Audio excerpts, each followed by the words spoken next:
আসলে এদের কিন্তু এক একটা ক্যাম্প থাকে বিভিন্ন জায়গায় তারা কিন্তু প্রকল্প করে এদের সংগ্রহ করাটা এতটাও কিন্তু সহজ কাজ না। আমরা মাহিন ভাইকে ধন্যবাদ জানাই, নিঃসন্দেহে তিনি আমাদের কথা শুনছেন। আমরা মাহিন ভাই সহ শেরপুর বৃহত্তর প্রাদেশিক ফুটবল খেলোয়াড়দেরকে অসংখ্য ধন্যবাদ জানাচ্ছি। এই মুহূর্তে একটা ফ্রিকিক লাভ করেছে, জাস্ট প্যারাটি এরিয়া ঠিক সামনে থেকে একজন, দুজন, তিনজন, চারজনের একটা মানব দেওয়া, 5 জনের একটা মানব দেওয়া। ও মাই গুডনেস, দেখা যাক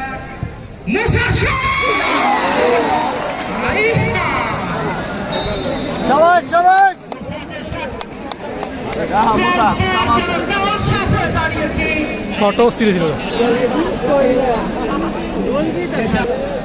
আমি কিন্তু মাহিনের কাছে আস্তে আস্তে যাচ্ছি শ্রোতা বন্ধুরা। এই মুহূর্তে নাইজেরিয়ান ফুটবল একাদশি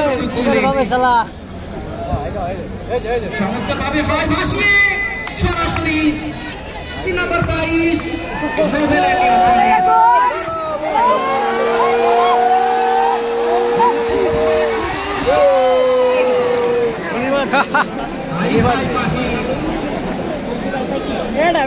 একটা বিলে কাটা নিয়ে একটা নিয়ে যাওয়ার তো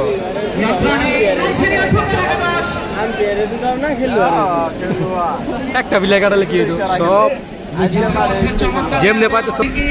7 নম্বর জার্সি পরিহিত এরি 3 নম্বর জার্সি পরিহিত সিজারকে পরাজিত করতে পারে।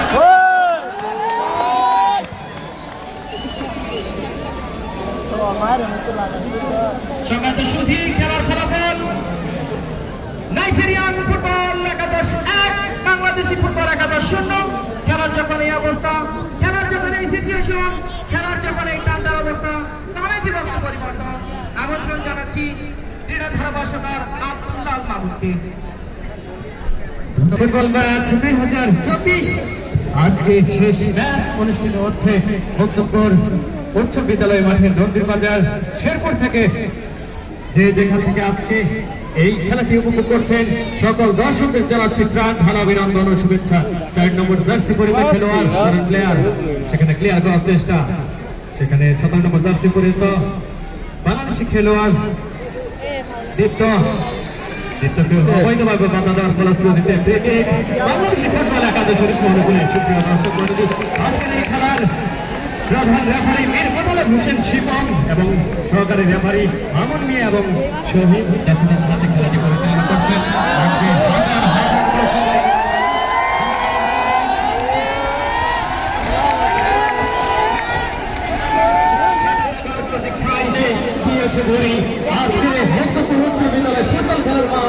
দর্শকে পরিপূর্ণ বাংলাদেশের উপর তো মারি দেবো, গোল উপর তো যাবো।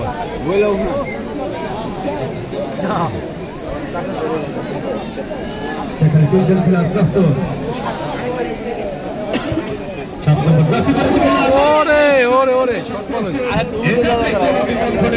ফলাফলের কোনো পরিবর্তন ঘটেনি। এই মুহূর্তে খেলার ফলাফল